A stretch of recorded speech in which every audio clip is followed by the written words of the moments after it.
Hey everyone, my name is Manny and I am here with ESTNN, joined by Peter Dunn, head coach of Evil Geniuses, following their defeat to TSM. Peter, aside from going through a defeat, how are you doing? How has today been? It's been a pretty bad day, to be honest. I mean, these kind of defeats are the worst kind of defeats, you know. I think we had a pretty good chance to win at least 3 of those 4 games today. I think that we were in positions, especially in game 3 and 4, where you can't ask for more from your early game than to be put in those positions, and we were just not able to close. In a sense, that makes it even worse because if we'd just been smashed 3-0 every single game, it would have been maybe easier to come to terms with. But I don't feel that. I feel that maybe if you played this series out 100 times, I don't think EG are the loser like 80 times, right? Like I think that it's very, very close to even. I think on a day like today. Yeah, of course, and maybe some people coming into the split were not sure what to think of EG, and the team has been kind of showing a very strong performances throughout. You as a head coach, obviously, you're in here with the good and the bad, but like, how do you feel? How do you grade your performance so far, comparing to expectations and stuff? Even though you did suffer this early defeat in the midseason showdown, how are you feeling with the team overall? So, I mean, to be clear, like EG were playing from a deficit this year. We had a situation. I'm sorry, just 1 second.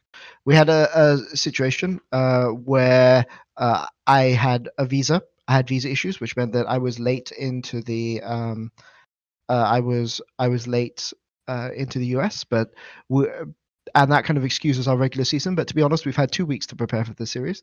And when you have a series like this, one of 3 things is the case, right? Either the meta game was really, really bad for you, it was forces outside your control, or it's the fault of your players, or it's the fault of the coaching staff, right? And I think here, as a coaching staff, we have to take a large share of the blame for this series, because we were not kind of able to exploit TSM maybe as hard as was necessary in order to be able to win this series, right? Right. And we've had time. It's not like we've had like no time at all.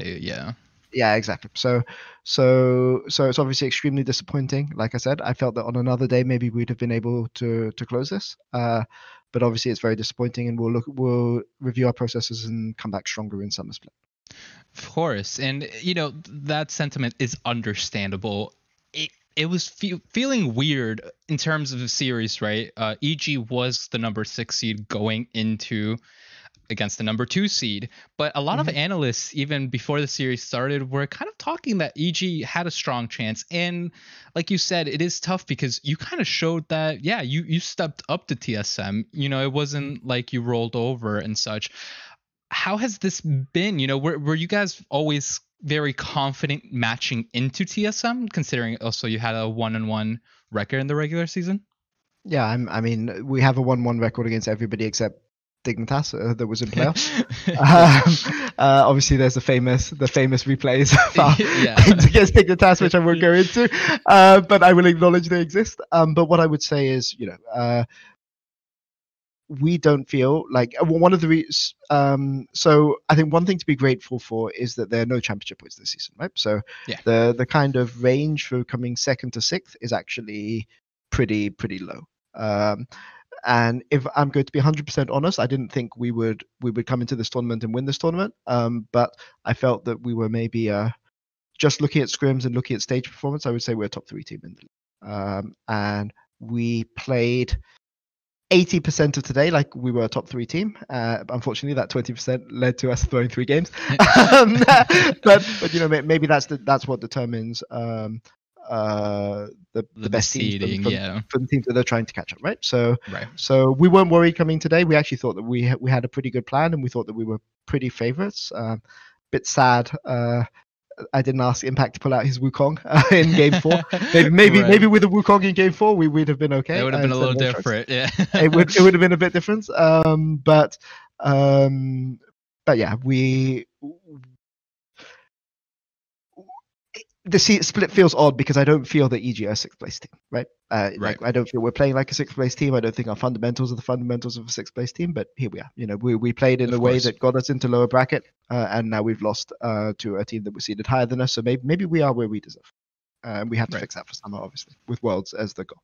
Yeah, I do think that to give you some benefit of the doubt, of course, the top 6 teams were separated by 1, 2, maybe 3 games from 1 to 6. So I understand feeling so close, right, to TSM, right? It was 1-2 games away. With that said, obviously you are talking about summer, and you said no championship series, which means obviously summer playoffs are different, and this is looking way into the future. But how do you feel, like, really, even after the series, do you really feel like you still feel like if you iron out those mistakes, you can be one of those teams that represents North America in Worlds? Yeah, for sure. I mean, to be honest, if TSM play like today, though, like, just being better than TSM is not close to being enough, right? Like, I mean, I had the unfortunate situation to go to Worlds last year with Mad Lions, and I mean, I'll tell you, even if we won today, like, we would just get smashed going to Worlds. What's the point, right? So we can't just be satisfied with being better than TSM. We have to be honest on a point where we can compete with Cloud9 or Team Liquid. Because, I mean, what's the point? You go to Worlds and then you just get smashed. There's no point, right? Yeah. So we've got a long way to go. We're at a pretty low starting point. I mean, it's not disastrous starting point, but it's a pretty low one. And we just have to go up from here. We have ideas over what's gone wrong. All I would say is we had 2 weeks. I mean, sure, we had some difficult mid to late games today, but we had 2 weeks to fix things, and we got a lot better in the last 2 weeks. But maybe during the regular season we didn't have enough time. So with a good preseason boot camp, where I'll finally be around for a preseason boot camp because I wasn't here in January, we can fix some of those things going into summer. Right. And I kind of, you did mention it, so I kind of want to touch up on it. You've been around the globe, right? You started in Brazil. You then I started in China. Oh yes, sorry. China, Brazil, China, Brazil, Europe. You've been successful everywhere you go too. Like, it's something that obviously I think fans that know who you are, that saw your appointment in EG, were like, wow. EG are serious, right? I think it shows it. I think what you mentioned, obviously, visa issues affected multiple teams, and we even saw it with CLG, right? They didn't really have a full roster, and once they did, they started looking a little different. All that aside, what do you feel are the major differences between these regions you've been a part of?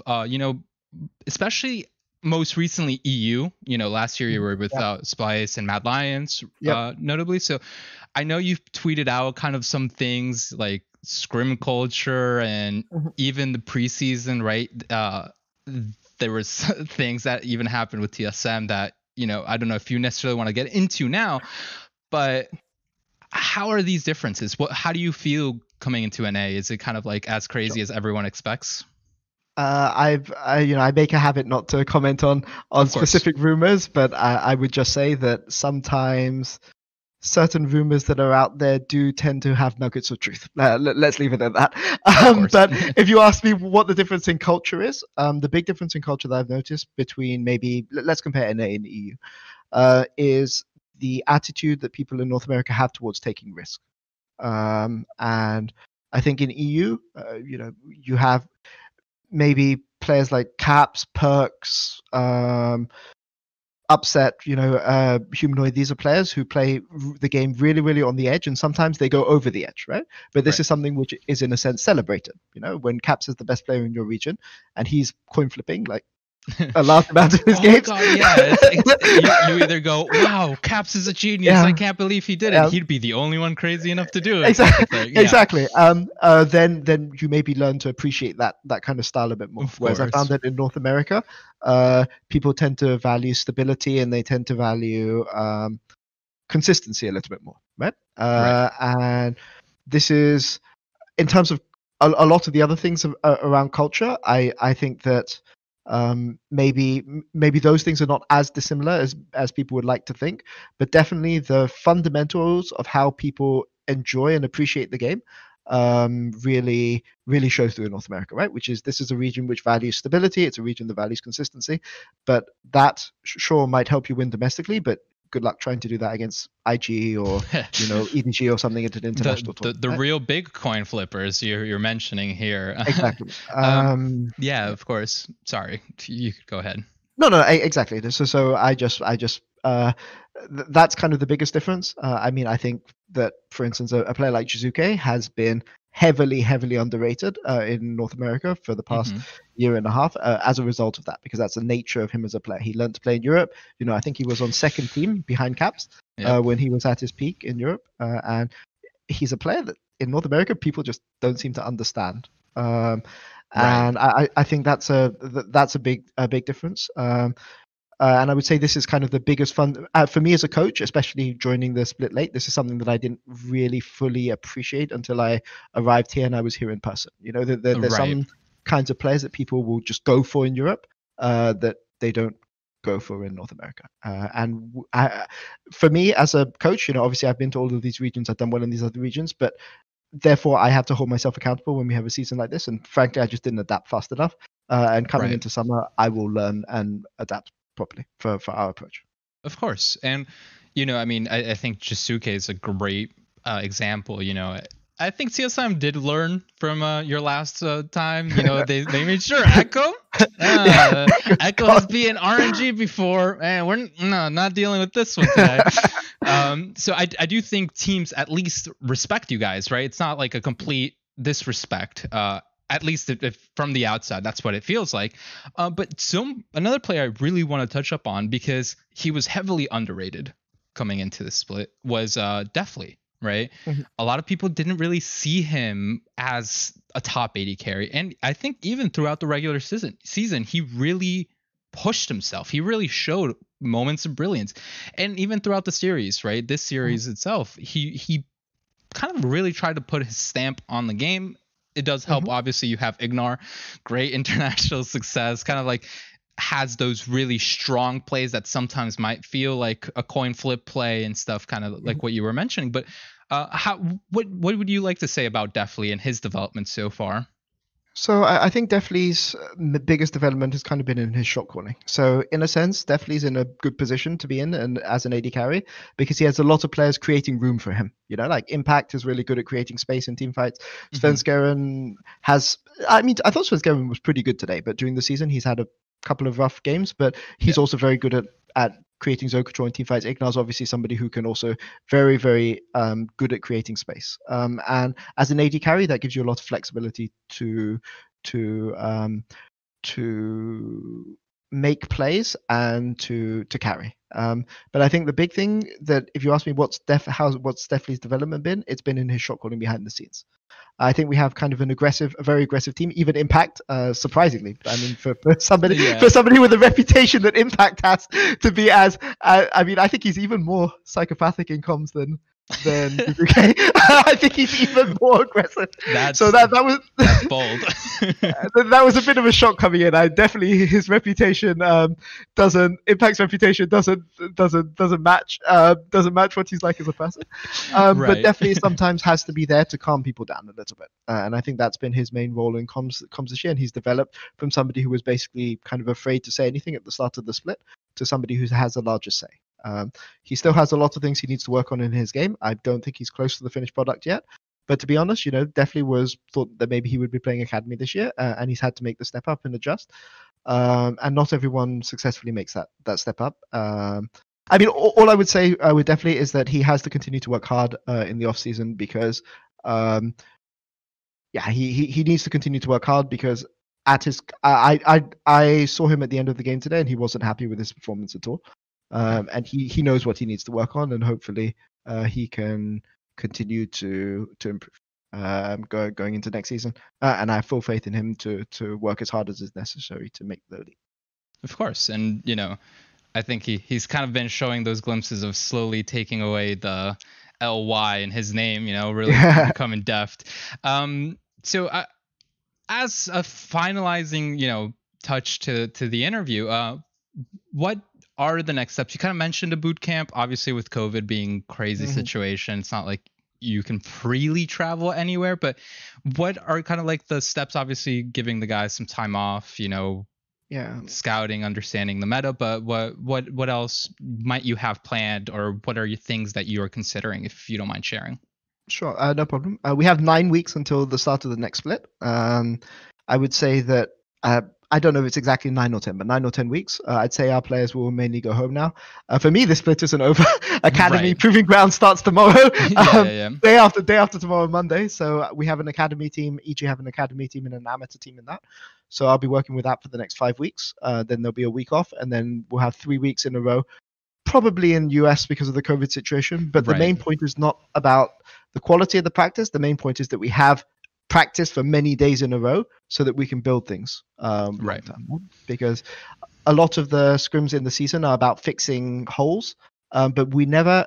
So I felt that with this team, I've never had a full off season because I wasn't leading scrims remotely to build up our fundamentals from scratch, right? And we found some fixes for them, but they were never. I don't think we found our fundamentals, the answer to our fundamental core issues, and we need to fix that going into summer.